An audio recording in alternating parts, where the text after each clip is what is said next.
Berpuluh tahun kita dengar dan kita dikhabarkan tentang Amerika akan menyerang Iran. Amerika akan menyerang Iran. Dan sampai hari ini kita selalu bertanya, dah berapa kali dah Iran diserang? Sebut kata nak serang Iran, yang diserangnya adalah Iraq 2 kali. Sebut kata nak serang Iran, yang diserangnya adalah Libya. Sebut kata nak serang Iran, diserangnya adalah Afghanistan. Sebut kata nak serang Iran, yang diserangnya adalah Somalia. Sebut kata nak serang Iran, yang diserangnya adalah Yaman dan sebagainya. Ya, yang ni yang berlaku. Sebab tu kalau ada orang yang masih lagi letakkan simpati dan empati kepada pentadbiran pemerintahan Iran hari ini, disebabkan termakan pujuk rayu dengan meyakini bahawasanya Amerika adalah satu negara yang menentang Iran, maka boleh selidik dan boleh kaji semula. Donald Trump pernah mengisytiharkan, merasmikan satu bukit nama dia The Golan Heights, yang mana tempat tersebut telah pun diletakkan batu asas penanda termasuk dalam wilayah haram Israel.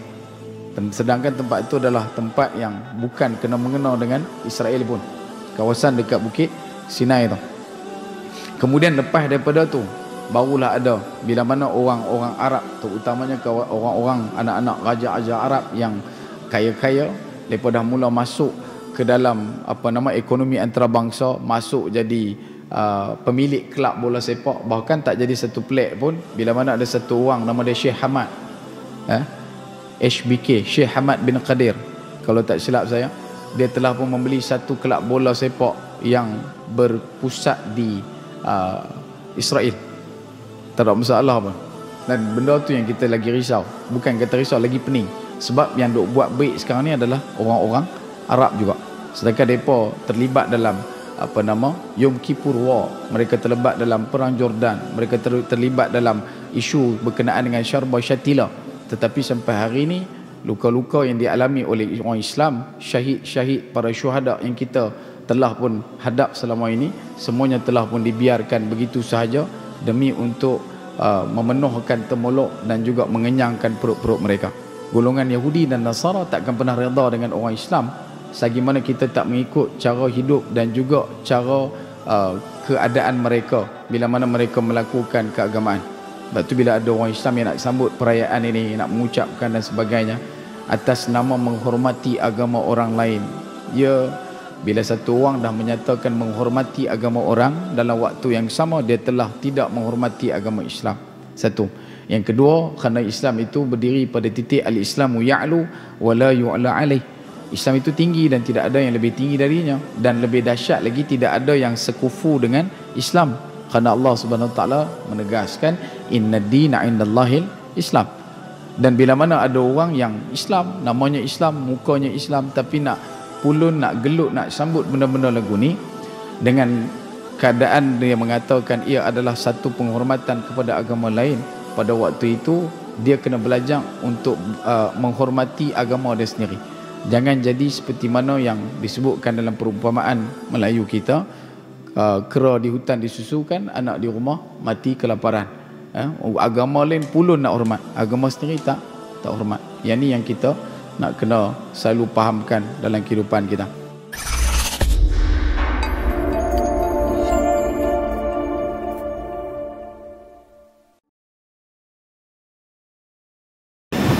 Bismillahirrahmanirrahim. Qala Nabi sallallahu alaihi wa alihi wa barakatuh wasallam. Assalamu qabla al-kalam. Assalamualaikum warahmatullahi wabarakatuh. Alhamdulillahi rabbil alamin. Wassalatu wassalamu ala ashrafil anbiya'i wal mursalin wa imamal muttaqin wa ala alihi wa ahli baitihi wa sahbihi ajma'in. Ashhadu wa nashhadu an la ilaha illallah wa ashhadu wa nashhadu anna Muhammadan abduhu wa rasuluh. Innal hamdalillah nahmaduhu wa nasta'inuhu wa nastaghfiruh wa min shururi anfusina wa min sayyiati a'malina. Man yahdihillahu fala mudilla lahu wa man yudlilhu fala hadiya lahu. Subhanaka la ilma lana illa ma 'allamtana innaka antal alimul hakim. Wa tub 'alaina ya maulana innaka antat tawwabur rahim.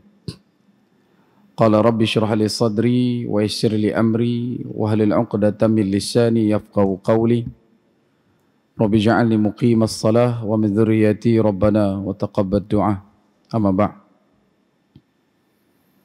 Alhamdulillah, pertama-tamanya dan selama-lamanya kita rafa'kan syukur kehadrat Allah Subhanahu wa taala dengan faham, sedar dan segar bahawasanya Allah jualah yang menciptakan langit dan bumi serta apa yang ada di antara keduanya dengan kekuasaan mutlak milik Allah dan ketunggalan Allah Subhanahu wa taala. Seterusnya selawat serta salam ke atas junjungan besar baginda Nabi sallallahu alaihi wasallam, manusia menjadi asbab musabab paling utama dan mulia.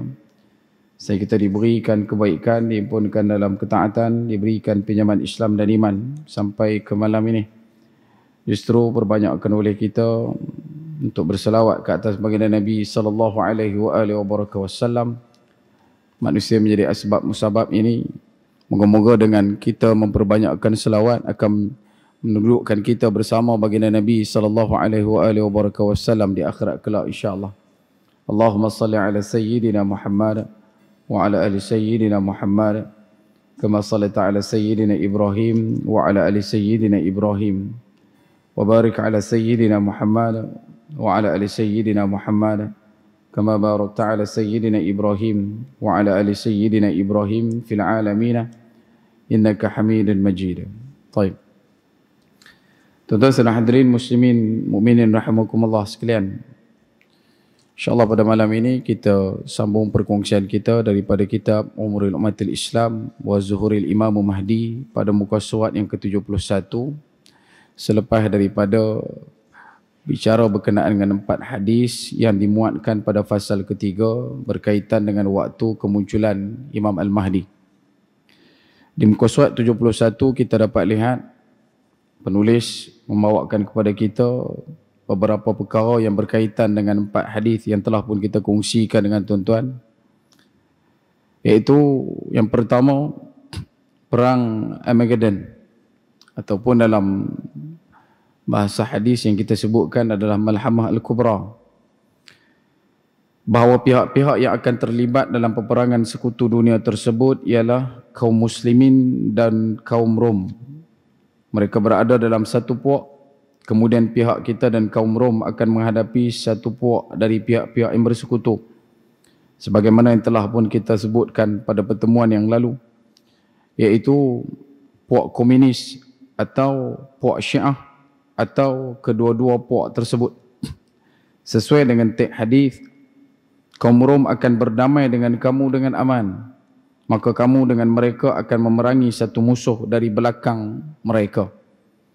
Sedangkan pihak kita bersama kaum Rom akan mendapat kemenangan sesuai dengan maksud hadis Nabi sallallahu alaihi wasallam. Maka kamu akan menang dan mendapat harta rampasan perang serta akan selamat. Sesungguhnya perang dunia ini bersifat multinasional dan pendahuluannya telah benar-benar dimulakan, di mana kita dengan kaum Rom, yakni Bani Ishaq, Eropah dan Amerika sekarang berada dalam satu perdamaian yang aman dan tidak berhadapan dengan sebuah peperangan umum yang terbuka sebagaimana yang berlaku ketika mana perang salib dan ekoran perang salib atau peperangan penjajahan imperialis. Sedangkan pada saat ini puak komunis China, Rusia dan pengikut-pengikutnya telah mengadakan perjanjian-perjanjian dan mengadakan kesepakatan-kesepakatan untuk membina suatu kekuatan dan kemenangan. Bahkan pemimpin Rusia pada ketika kitab ini ditulis, iaitu Boris Yeltsin, telah pun mengunjungi China dan menetap di sana selama beberapa hari pada bulan April sekitar tahun 1996 dalam sebuah perkembangan situasi yang tidak menentu dan baru. Dunia saat ini khususnya kawasan Timur Tengah memasuki perjanjian dan kesepakatan-kesepakatan yang mengkhawatirkan, yang di antaranya telah banyak dilaksanakan akhir-akhir ini dan hal ini belum pernah terjadi selama berabad-abad.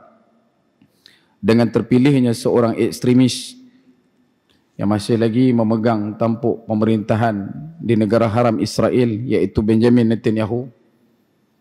Umurnya kurang lebih 71 tahun, lahir pada bulan 10 tahun 1949, berkahwin sudah 3 kali.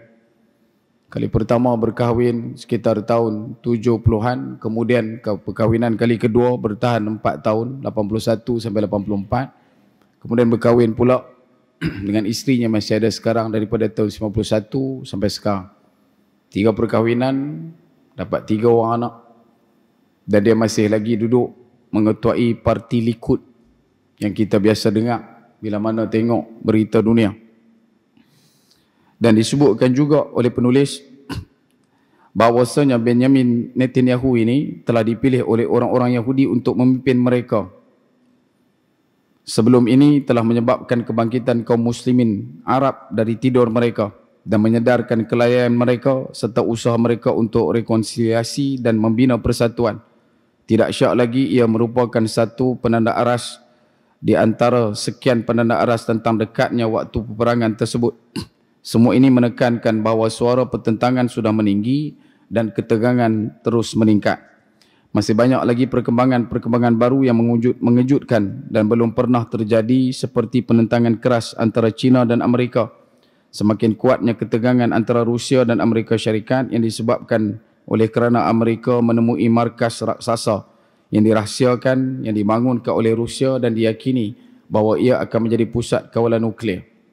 Dan lebih mengejutkan pada ketika ini, iaitu sekitar tahun sebelum tahun 2000, persekutuan Turki pada waktu tersebut, sebelum daripada pemerintahan Recep Tayyip Erdogan, dan Israel diam-diam telah pun menggetarkan telinga kaum muslimin Arab di mana mereka bersikap dengan sangat berhati-hati, dan kesepakatan Amerika dan Jepun serta negara-negara lainnya. Bagaimanapun suara perkembangan tersebut adalah satu perkara yang perlu untuk diamati dengan saksama oleh seluruh muslimin di dunia. Taib. Yang pertama dibawakan berkenaan dengan perang Armageddon. Kita telah sebutkan beberapa false flag ataupun isyarat-isyarat yang berkabus yang muncul beberapa tahun belakangan. Antaranya yang paling awal adalah ketika mana jatuhnya Mogadishu, kemudian rentetan daripada peristiwa 9/11. Dan saya tertarik juga nak berkongsi berkenaan dengan 9/11 ini dengan tuan-tuan. Kelompok Amerika dan juga Eropah, yang mana kita sedia maklum mereka merupakan satu kuasa besar dunia setelah kejatuhan Empayar Islam Osmaniyah pada 3 hari bulan Mac 1924. Sejak daripada itu, seluruh kawalan, perjalanan, pentadbiran, pemerintahan negara-negara dunia mesti berpaksikan dan bertumangkan Amerika dan juga Eropah. Dan daripada situlah bermulanya segala proses rominisasi yang kita alami sampai hari ini, termasuk berkenaan dengan perkara yang masih lagi hangat, iaitu peristiwa hari ini, tahun baru. Dan bila sebut berkenaan perkara ini, selalu kita bawakan kepada mana-mana jemaah bahawasanya perlu ada satu pegangan yang kukuh di kalangan masyarakat Islam yang beriman bahawasanya perkara yang dibawakan oleh kelompok kufar ini adalah perkara yang tidak lari daripada kalimah Allah, iyaquluna illa kaziba. Yang tu je. Pegang dengan sungguh-sungguh, perhati dengan teliti, cermati dengan penuh yakin bahawasanya apa yang diingatkan oleh Allah dalam firman-Nya adalah satu firman yang menggetarkan kita supaya sentiasa duduk dalam keadaan berjaga-jaga setiap masa dengan golongan kufar ini. Baik. Saya bawakan satu perumpamaan yang disebutkan tentang peristiwa tahun lompat sebagai contoh. Kalau tuan-tuan sedia maklum, tahun lompat nanti kita akan jumpa peristiwa di mana bulan Februari akan jadi 29 hari. Manakala pada tahun yang tak lompat dia akan jadi 28. Dan sekarang ini dia berlaku selama 4 tahun sekali. Tujuan kenapa dilakukan tahun lompat ini adalah bermula daripada sebelum daripada Grigori, iaitu 45 tahun sebelum Grigori. Ataupun boleh juga yang tuan-tuan selalu panggil Masihi itu.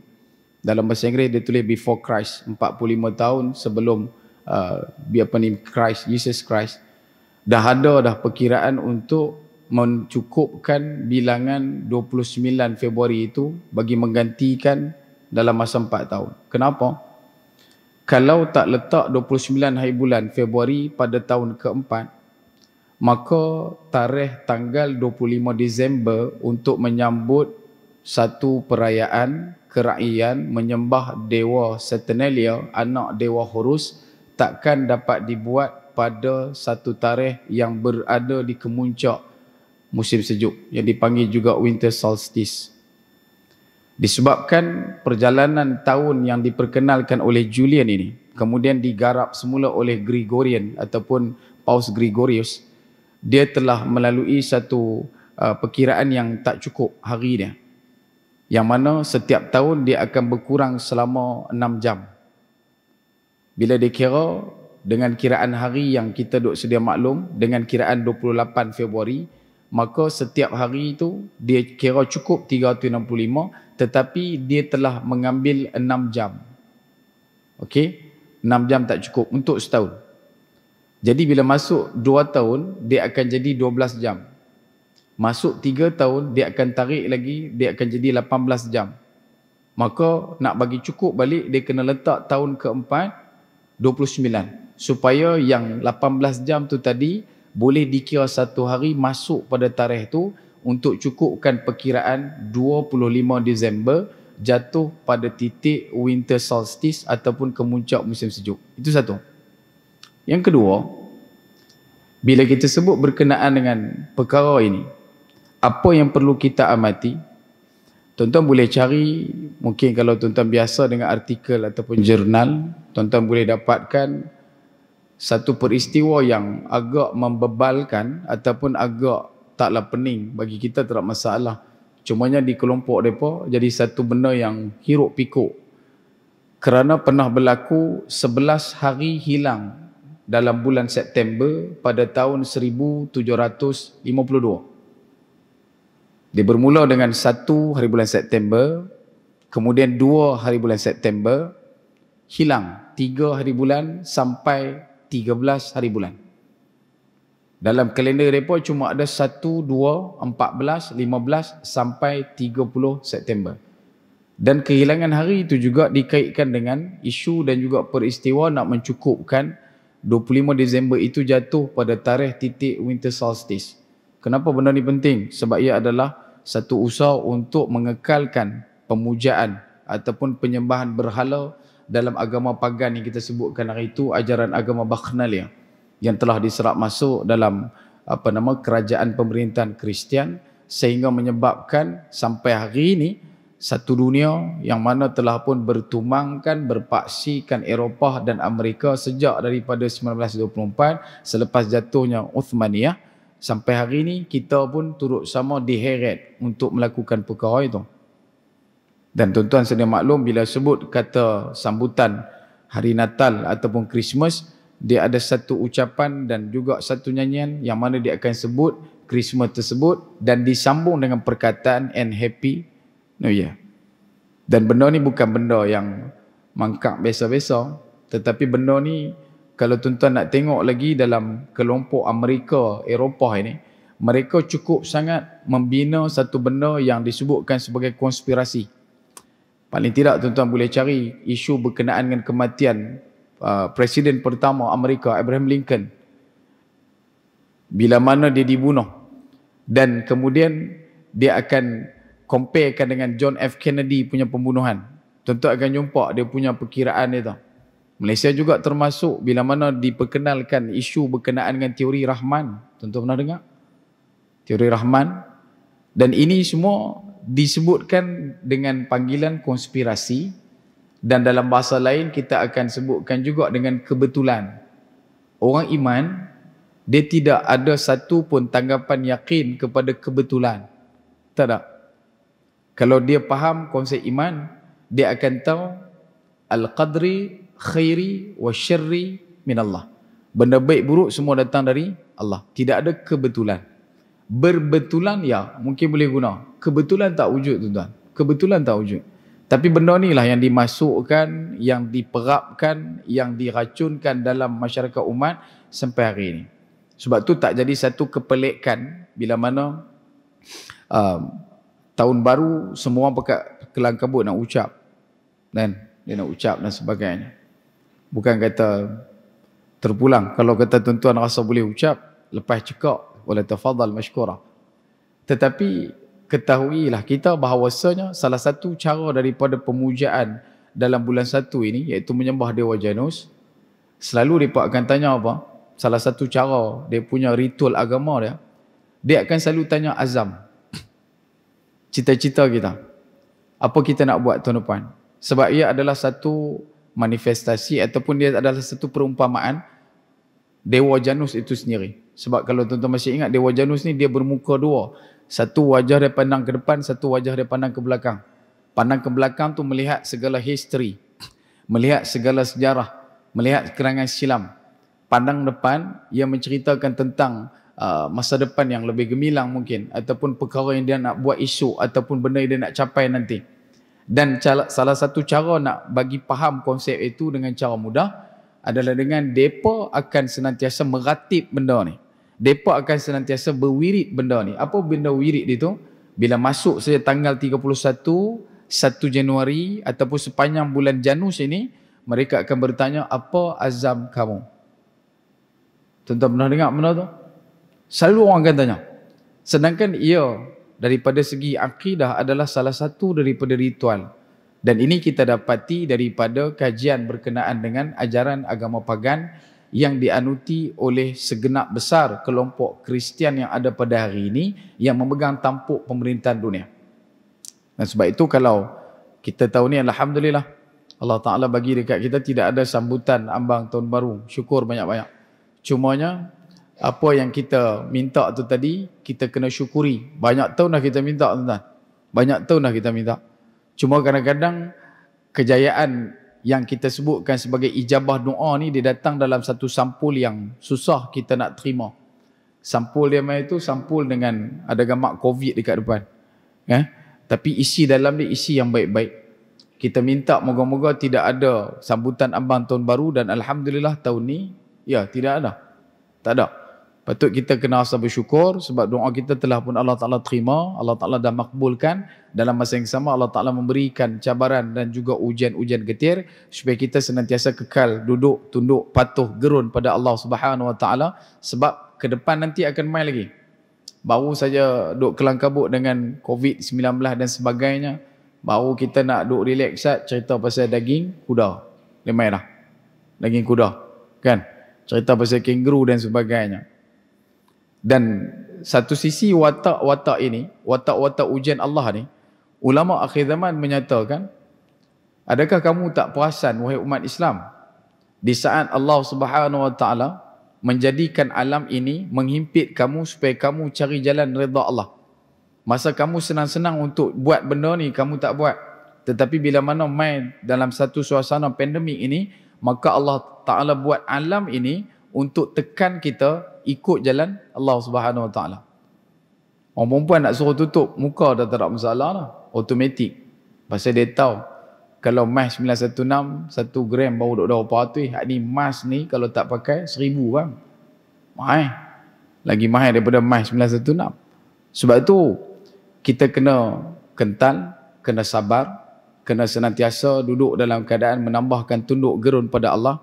Kerana tahun yang mendatang ini, bulan-bulan yang sedang kita lalui ini sedang dipersiapkan oleh Allah Subhanahu Wa Ta'ala ujian demi ujian yang lebih besar.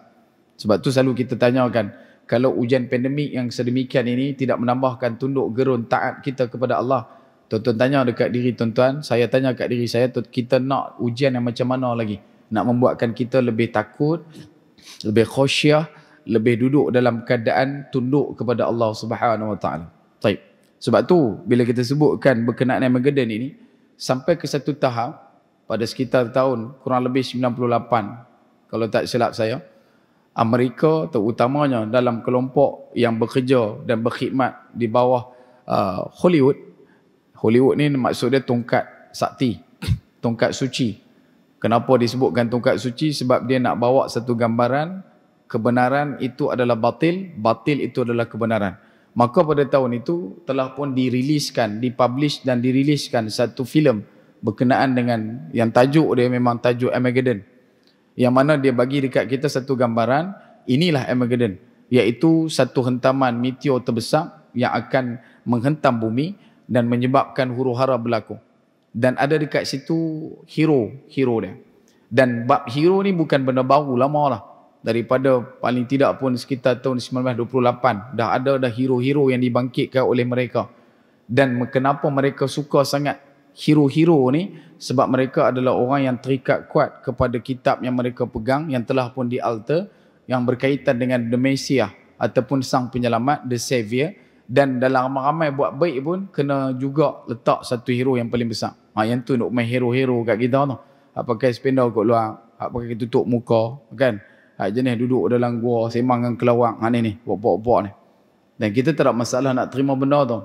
Sebab benda tu telah pun masuk meresap racun dalam hidup kita, masyarakat umat Islam. Dan begitu juga bila kita sebutkan tentang Armageddon yang praktik daripada hadis Nabi SAW.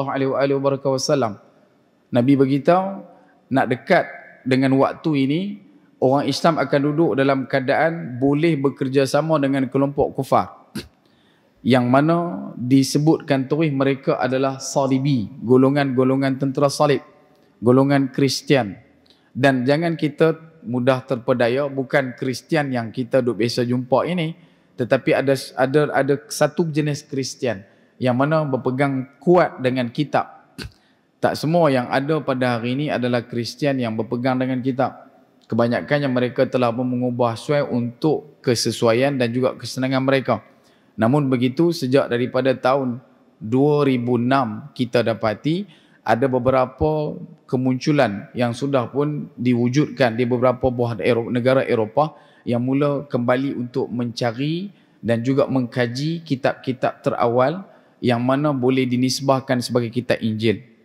Dan kelompok-kelompok ini diberikan beberapa nama panggilan, antaranya dipanggil dengan panggilan Kristian Ortodok, ataupun yang disebutkan juga Kristian kuno, ataupun disebutkan juga golongan yang dikatakan sebagai pengikut-pengikut Bible yang benar. Yang ni. Dan bila sebut berkenaan dengan orang Islam yang akan bergabung dengan mereka, Nabi SAW memberikan beberapa isyarat besar. Antaranya yang pertama, mereka terdiri daripada kumpulan manusia daripada keturunan Bani Ishaq, iaitu keturunan yang mendiami dan juga duduk di kawasan Eropah. Daripada Eropah itulah yang wujudnya Amerika, dan daripada situlah yang disebutkan golongan Bani Ishaq yang akan bergabung dengan umat Islam menentang satu lagi musuh mereka. Bukan musuh orang Islam pun, tapi musuh kelompok ini, yang mana disebutkan oleh penulis adalah kelompok komunis dan juga Syiah. Baik. Tetapi dalam masa yang sama ada beberapa kritikan yang ditimbulkan. Antaranya bila sebut berkenaan dengan Syiah dan juga Amerika. Bila sebut kata Syiah dan Amerika, kita jangan pula terpedaya kata Amerika yang disebutkan termasuk dalam Bani Ishaq ini adalah Amerika yang kita faham hari ini. Amerika yang ada sampai hari ini, even dah sekarang dah Joe Biden pun, mereka adalah kelompok yang masih lagi memegang taruh perjalanan kelompok Amerika yang menyokong kuat kelompok-kelompok Syiah sampai hari ini. Sebab tu kita pernah usulkan dan kita pernah maklumkan. Berpuluh tahun kita dengar dan kita dikhabarkan tentang Amerika akan menyerang Iran. Amerika akan menyerang Iran. Dan sampai hari ini kita selalu bertanya, dah berapa kali dah Iran diserang? Sebut kata nak serang Iran, yang diserangnya adalah Iraq 2 kali. Sebut kata nak serang Iran, yang diserangnya adalah Libya. Sebut kata nak serang Iran, diserangnya adalah Afghanistan. Sebut kata nak serang Iran, yang diserangnya adalah Somalia. Sebut kata nak serang Iran, yang diserangnya adalah Yaman dan sebagainya. Ya, yang ni yang berlaku. Sebab tu kalau ada orang yang masih lagi letakkan simpati dan empati kepada pentadbiran pemerintahan Iran hari ini disebabkan termakan pujuk rayu dengan meyakini bahawasanya Amerika adalah satu negara yang menentang Iran, maka boleh selidik dan boleh kaji semula perjalanan sejarah tamadun dunia, bagaimana dia punya pandangan dia. Bahkan ada saja kedutaan Amerika di Iran, dan tak jadi satu pelik pun kedutaan Israel juga ada di Iran. Sebab tu tuan-tuan, sedang hadirin muslimin, mukminin rahimakumullah sekalian, dalam ruang yang kita masih lagi diberikan kunjungan kesegaran akal fikir, maka kuatkanlah keimanan kita untuk meneliti proses perjalanan akhir zaman ini.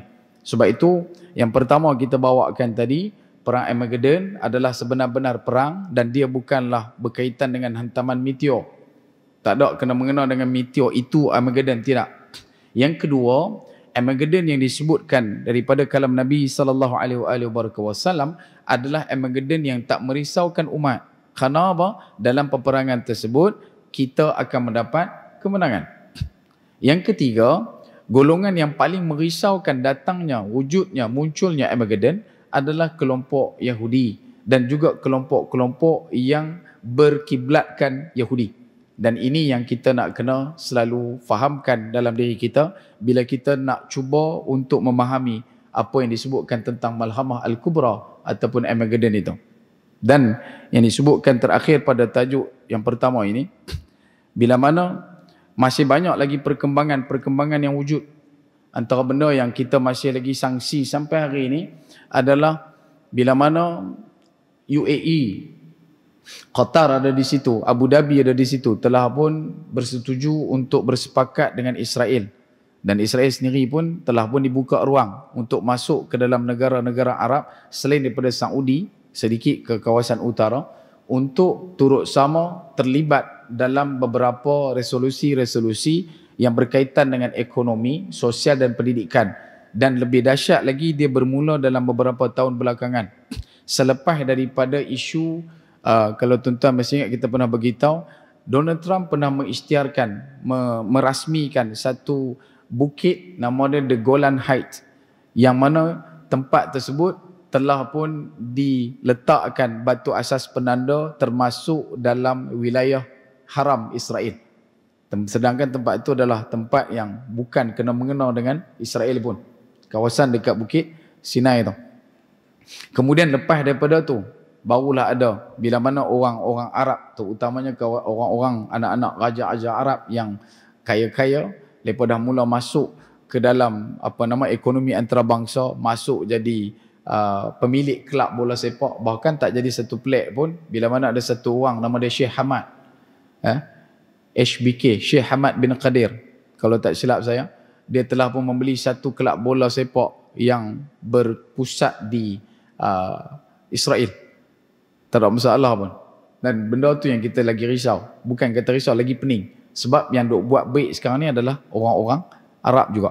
Sedangkan mereka terlibat dalam Yom Kippur War, mereka terlibat dalam perang Jordan, mereka terlibat dalam isu berkenaan dengan Syarba Syatila.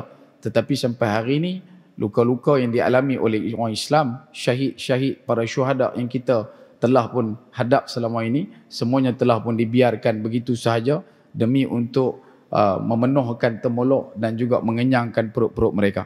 Dan sebab itu, bila sebut berkenaan dengan perang Armageddon yang pertama ini, apa yang perlu untuk kita senantiasa fahamkan bahawasanya perjalanan umat ini akan sentiasa diberikan ujian dan cabaran yang sentiasa getir. Bahkan yang lebih dahsyat, bila mana kita melepaskan satu kalimah yang selalu perlu untuk kita ingat selalu, walan tarda ankal yahud walan nasara hatta tattabi'a millatahum. Golongan Yahudi dan Nasara takkan pernah redha dengan orang Islam selagi mana kita tak mengikut cara hidup dan juga cara keadaan mereka bila mana mereka melakukan keagamaan. Sebab tu bila ada orang Islam yang nak sambut perayaan ini, nak mengucapkan dan sebagainya atas nama menghormati agama orang lain, ya, bila satu orang dah menyatakan menghormati agama orang, dalam waktu yang sama dia telah tidak menghormati agama Islam. Satu. Yang kedua, kerana Islam itu berdiri pada titik al-Islamu ya'lu wa la yu'la alaih. Islam itu tinggi dan tidak ada yang lebih tinggi darinya, dan lebih dahsyat lagi tidak ada yang sekufu dengan Islam, kerana Allah Subhanahu Wa Taala menegaskan inna dina 'indallahil Islam. Dan bila mana ada orang yang Islam, namanya Islam, mukanya Islam, tapi nak pulun, nak gelut, nak sambut benda-benda lagu ni dengan keadaan dia mengatakan ia adalah satu penghormatan kepada agama lain, pada waktu itu dia kena belajar untuk menghormati agama dia sendiri.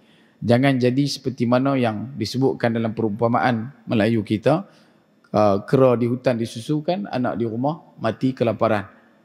Agama lain pulun nak hormat, agama sendiri tak hormat. Yang ni yang kita nak kena selalu fahamkan dalam kehidupan kita. Dan kemudian yang terakhir, bila isu berkenaan dengan konspirasi yang kita juga sebutkan tadi, sebab tu bila 1752 ada 11 hari hilang di bulan September, maka tagline 9/11 ni dah lama dah wujud. Tagline 9/11 ni dah lama dah diprovokkan, dah lama dimanifestokan, dah lama diwar-warkan. Cuma mereka sampai ke satu tahap kena berusaha untuk jadikan juga benda tu satu benda yang superb, satu benda yang dahsyat lagi. Dan benda tu lah yang dibawa. Dan bagi kita mungkin 9/11 benda yang just number, satu number je. Tapi di kelompok mereka ia ada ikatan-ikatan tertentu, ada feng shui bacaan dan juga kiraan dia. Cuma kita yang tak faham, kita yang tak tahu benda tu. Dan benda tu yang diteruskan sampai ke hari ini. Bahkan setiap kali 9/11 itu mereka akan turut sama untuk menceritakan kepada kita. Paling tidak 2001 punya kes sampai hari ini tak selesai, yang menyebabkan kononnya Islamofobia. Padahal tidak, dia bukan isu Islamofobia. Ia adalah salah satu daripada kaedah untuk mengawal kekuatan umat Islam dan dipecahkan dengan sepecah-pecahnya, supaya kita tidak lagi duduk dalam keadaan yang boleh bersenang lenang. Ada orang yang mai dekat saya, satu kes dia beritahu susah bawa nama Islam. Susah, zaman law nak bawa nama Islam susah. Masuk pilah nama Amerika ke, masuk pilah ke Hawaii ke, masuk pi ke Germany ke, masuk pi ke kawasan negara Eropah ni, atas nama ada bin, memang mereka akan tahan. So saya pun kata kat dia, lah tak ada masalah kot pasal COVID. Takkan nak pi sampai ke Amerika kot. Siapa? Duduk belah-belah sini dah, gamak cemui pi Pantai Kamlun kan. Nak pi Pulau Tikui. Takat tu sudah. Duk pi Pulun nak pi Amerika apa. Tapi benda tu dah jadi satu apa yang kita sebutkan sebagai inspirasi kepada golongan-golongan tertentu, terutamanya golongan yang nak murtad, yang duk guna point tu sampai hari ini.